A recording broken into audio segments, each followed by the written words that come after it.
તો જળ તાંડવથી મચી છે મેઘ તબાહી અને મેઘ તબાહી એવી આવી છે કે અનેકો તાલુકા અત્યારે પાણી થઈ ગયા છે।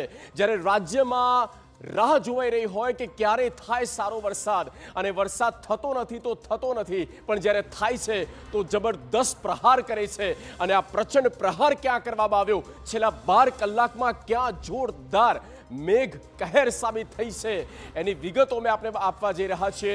સૌથી પહેલા અપડેટ આપી દઈએ તો આ છેલ્લા 12 કલાકની વિગતો છે। 129 તાલુકામાં સાર્વત્રિક વરસાદ થયો છે। 129 તાલુકા એવા છે જ્યાં વરસાદ થયો।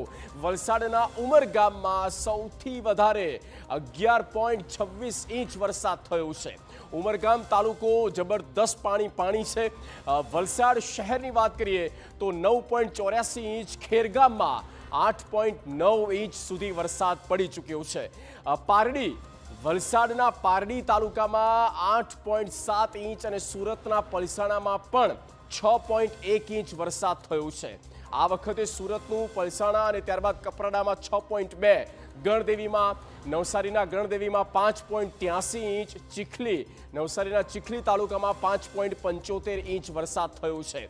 તો જ્યાં જ્યાં વધુ વરસાદ થયો છે એ તાલુકાના નામ આપને કહ્યા।